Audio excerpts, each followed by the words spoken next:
Orthopaedic surgeon and मैं आपको एक बहुत इम्पॉर्टेंट बात बताने जा रहा हूँ। ऑर्थोपेडिक्स में हड्डियाँ कमज़ोर हो जाती हैं और ऑर्थोपेडिक सर्जन से बहुत बार सवाल पूछा जाता है कि हम अपनी हड्डियाँ मजबूत रखने के लिए बुढ़ापे में क्या करें और क्या करें कि हमारे आगे जीवन में फ्रैक्चर्स ना हों, शरीर में दुख दर्द ना आए। जो भी ऑर्थोपेडिक से रिलेटेड है मैं आपको अभी संक्षेप में बता देता हूँ। ये एक बोन है, सबने देखी है, ये हाथ की बोन है, हाथ की हड्डी है। एनीवेज हमारी हड्डी देखने में मजबूत लग रही है, लेकिन हकीकत में ये हड्डी बिल्कुल स्पंज की तरह होती है, जैसे ये स्पंज। ओके, ये हड्डी मजबूत, ये स्पंज। तो ये और ये कैसे? ऐसे कि इस स्पंज के अंदर जब कैल्शियम जमा हो जाता है, जब ये कैल्शियम जमा हो जाता है तो ये हड्डी स्ट्रांग बन जाती है। इसमें कैल्शियम जमा हो गया और ये हड्डी ऐसे बन गई। तो यानी कि हम सबकी हड्डी एज सॉफ्ट एज स्पंज है।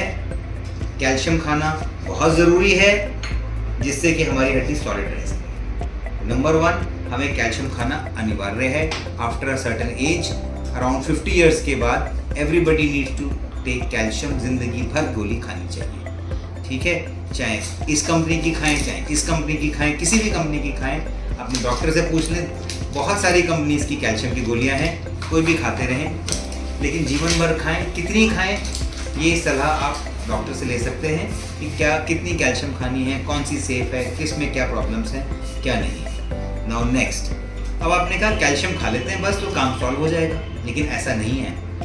कैल्शियम आपने खाई गोली तो आपकी हड्डी तक कैसे पहुंचने का काम विटामिन डी करता है।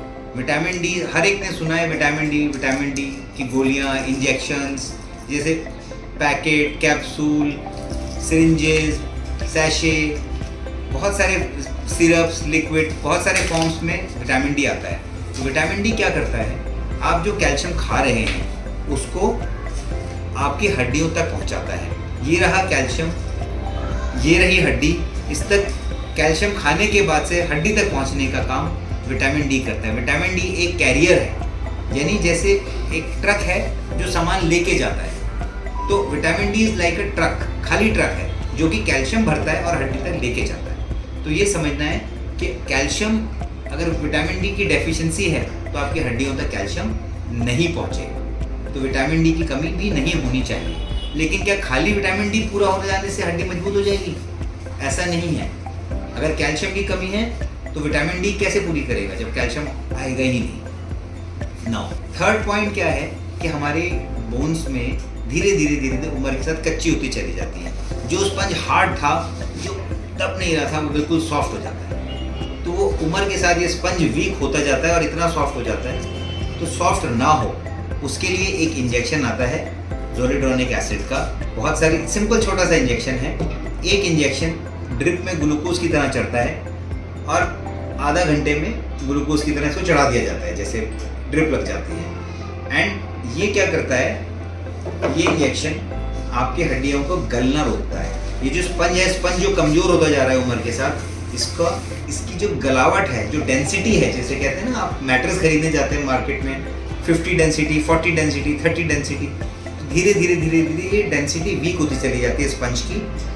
तो स्पंज की डेंसिटी वीक ना हो इसके लिए ये इंजेक्शन है। लेकिन अब बहुत सारे लोग कहते हैं हमारे तो बहुत सारे फ्रैक्चर्स होते रहते हैं, यानी उनकी हड्डियों में कैल्शियम भी नहीं है, विटामिन डी भी नहीं है, स्पंज भी कच्चा हो गया है। तो अब वो क्या करें? उसके लिए बहुत ही मिरेकुलस, बहुत बढ़िया दवाई आई है जिसका नाम है टेरीपैराटाइड। वो इस तरह से पर मंथ के इंजेक्शन के फॉर्म में आता है और इसको पर डे लगाना पड़ता है।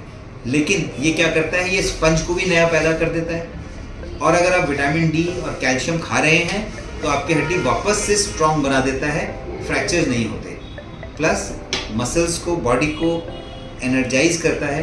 एंड ओल्ड एज में अगर आपको रिपीटेड फ्रैक्चर्स हो रहे हैं या कमर दर्द है या कमर झुक गई है तो ये इंजेक्शन बहुत ही कारगर है।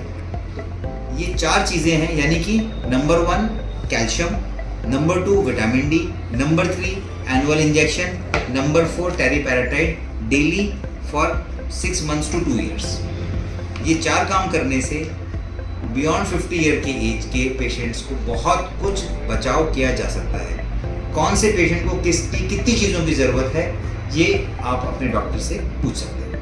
Thank you.